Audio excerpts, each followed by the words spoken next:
ಜಂಬೂ ಸವಾರಿ ಕಣ್ತುಂಬಿಸಿಕೊಳ್ಳೋದಕ್ಕೆ ಅಂತ ರಾಜ್ಯ ದೇಶ ವಿದೇಶಗಳಿಂದ ಈಗಾಗಲೇ ಸಾಕಷ್ಟು ಸಂಖ್ಯೆಯಲ್ಲಿ ಪ್ರವಾಸಿಗರು ಮೈಸೂರನ್ನ ತಲುಪ್ತಾ ಇದ್ದಾರೆ. ಮತ್ತೊಂದು ಕಡೆ ಜಂಬೂ ಸವಾರಿಗಾಗಿ ಭರ್ಜರಿ ಸಿದ್ಧತೆ ನಡೀತಾ ಇದೆ. ಮೈಸೂರಿನಲ್ಲಿ ಅರಮನೆಯ ಆವರಣದಲ್ಲಿ ಲೈವ್ ದೃಶ್ಯಗಳನ್ನ ನೀವು ನೋಡ್ತಾ ಇದ್ದೀರಿ.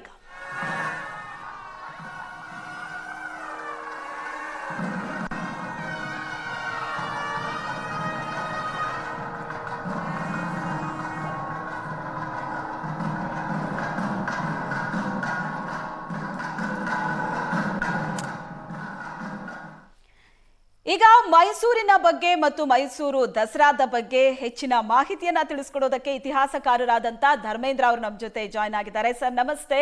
ಮೊದಲನೇದಾಗಿ ಕೇಳಬೇಕು ಅಂದ್ರೆ ಮೈಸೂರು ದಸರಾ ಅಂದ ತಕ್ಷಣ ನಿಮಗೆ ನೆನಪಾಗೋದೇನು ಸರ್?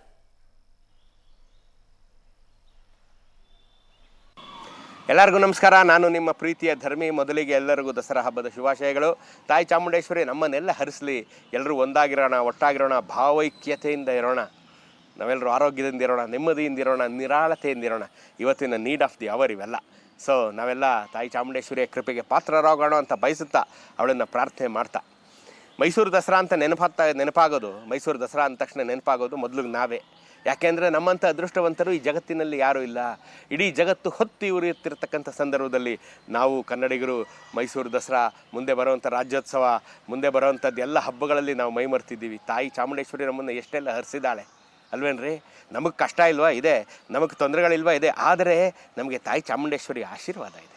ಹಾಗಾಗಿ ಎಲ್ಲ ಕಷ್ಟಗಳ ಸರಮಾಲೆಗಳ ನಡುವೆ ನಾವು ಈ ಥರ ನಗೋದಕ್ಕೆ ಸಾಧ್ಯವಾಗಿದೆ, ಹಬ್ಬ ಆಚರಣೆ ಮಾಡೋದಕ್ಕೆ ಸಾಧ್ಯವಾಗಿದೆ. ಹಾಗಾಗಿ ನಮ್ಮಂಥ ಅದೃಷ್ಟವಂತರು ಇನ್ಯಾರೂ ಇಲ್ಲ. ಯಾಕೆಂತಂದರೆ ಈ ಕನ್ನಡದ ನೆಲದಲ್ಲಿ ಹುಟ್ಟಿದ್ದೇ ನಮ್ಮ 7 ಜನ್ಮಗಳ ಪುಣ್ಯ. ಅದರಲ್ಲೂ ಮೈಸೂರಿನ ನೆಲದಲ್ಲಿ ಹುಟ್ಟಿ ತಾಯಿ ಚಾಮುಂಡೇಶ್ವರಿ ನಡೆಸ್ತಾ ಇರತಕ್ಕಂಥ ದಸರಾವನ್ನು ನೋಡೋದು ಇನ್ನೂ ಪುಣ್ಯ. 1610ರಲ್ಲಿ ಶುರುವಾದಂಥ ದಸರಾ ಇವತ್ತಿನವರೆಗೂ 400 ವರ್ಷದಲ್ಲಿ ಒಂದಿನಿತು ಕುಂದಾಗದಂತೆ, ಆ ವೈಭವ ಒಂದಿನಿತು ಮಸುಕಾಗದಂತೆ, ಮಾಸದಂತೆ ಇವತ್ತಿನವರೆಗೂ ನಡ್ಕೊಂಬರ್ತಾ ಇರ್ತಕ್ಕಂಥ ಯಾವುದಾದ್ರು ಕಾರ್ಯಕ್ರಮ ಇದ್ದರೆ ಅದು ಮೈಸೂರು ದಸರಾ. ಇನ್ನು ಶತಮಾನಗಳು ಉರುಳಿದ್ರು ಮೈಸೂರು ದಸರಾ ಅದರ ವೈಭವಕ್ಕೆ ಒಂದು ರೀತಿ ಒಂದು ಚೂರು ಮಸುಕಾಗದು, ಮುಕ್ಕಾಗದು. ಯಾಕೆಂದರೆ ಖುದ್ದು ತಾಯಿ ಚಾಮುಂಡೇಶ್ವರಿ ತಾನು ನಿಂತ್ಕೊಂಡು ಈ ದಸರಾ ನಡೆಸ್ತಾಳ್ರಿ. ಹಾಗಾಗಿ ಮೈಸೂರು ದಸರಾ ಅಂದರೆ ನನಗೆ ಮೊದಲು ನೆನಪಾಗೋದು ತಾಯಿ ಚಾಮುಂಡೇಶ್ವರಿ. ಎರಡನೇದು ನಮ್ಮೆಲ್ಲರ ತಂದೆಯಾದಂಥ ದೈವಾಂಶ ಸಂಭೂತ ರಾಜರ್ಷಿ ನಾಲ್ವಡಿ ಕೃಷ್ಣರಾಜ ಒಡೆಯರು. ನಾಲ್ವಡಿ ಕೃಷ್ಣರಾಜ ಒಡೆಯರು ಪುಣ್ಯಾತ್ಮ. ನಮಗೆಲ್ಲ ಅನಿಸ್ಬೋದು, ಈಗ ನೀವು ಕೇಳ್ತಾ ಇದ್ರೆ ವೀಕ್ಷಕರಿಗೆ ಅನಿಸ್ಬೋದು, ಏನಪ್ಪ ರಾಜರು ಅಷ್ಟೊಂದು ದುಂದು ವೆಚ್ಚ ಮಾಡಿ ಇಷ್ಟೆಲ್ಲ ಕಾರ್ಯಕ್ರಮ ಮಾಡ್ತಾಯಿದ್ರು ಅಂತ. ಮೈಸೂರು ಮಹಾರಾಜರು ನಮಗೆ ಎಲ್ಲವನ್ನು ಕಟ್ಟಿಕೊಟ್ರು. ಆಸ್ಪತ್ರೆಗಳನ್ನು, ಶಾಲೆಗಳನ್ನು, ರಸ್ತೆಗಳನ್ನು, ಸೇತುವೆಗಳನ್ನು, ಮನೆಗಳನ್ನು, ಊರುಗಳನ್ನು, ನಾವೇನು ಒಬ್ಬ ಮನುಷ್ಯ ನೆಮ್ಮದಿಯಾಗಿ ಬದುಕೋದಕ್ಕೆ ಏನು ಬೇಕು ಎಲ್ಲವನ್ನು 1 ಶತಮಾನಗಳ ಹಿಂದೆ ಕಟ್ಟಿಸಿಕೊಟ್ಟು ಮೈಸೂರನ್ನು ಪ್ರಪಂಚದ ಅತ್ಯಂತ ಮಾದರಿ ನಗರವನ್ನಾಗಿ ಮಾಡಿ ಲಂಡನ್ ನಗರಕ್ಕೆ ಸರಿಸಮಾನಾದಂಥ ನಗರ ಈ ಜಗತ್ತಿನಲ್ಲಿ ಯಾವುದಾದ್ರು ಇದ್ದೆ ಅದು ಮೈಸೂರು ನಗರ ಅಂತ ಅವತ್ತಿನ ಕಾಲಕ್ಕೆ ಖ್ಯಾತಿಯನ್ನು ಪಡೆದಿದ್ದಂಥ ಮೈಸೂರು ನಗರದ ನಿರ್ಮಾತೃ ನಾಲ್ವಡಿ ಕೃಷ್ಣರಾಜ ಒಡೆಯರು ಇವತ್ತಿನ ವೈಭವಕ್ಕೆ ಕಾರಣರು.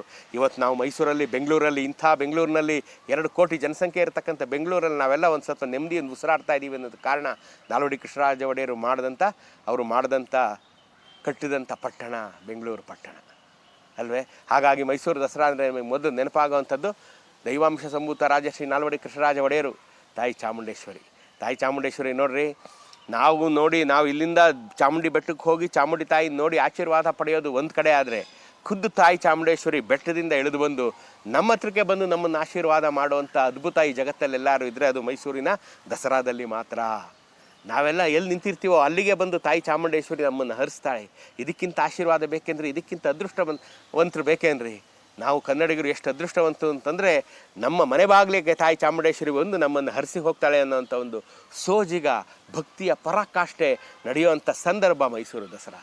ಹಾಗಾಗಿ ಮೈಸೂರು ದಸರಾ ಅಂದರೆ ನಮಗೆ ನಾಲ್ವಡಿ ಕೃಷ್ಣರಾಜ ಒಡೆಯರು, ತಾಯಿ ಚಾಮುಂಡೇಶ್ವರಿ ಇಬ್ಬರೂ ನೆನಪಾಗ್ತಾರೆ. Yes sir, thank you sir.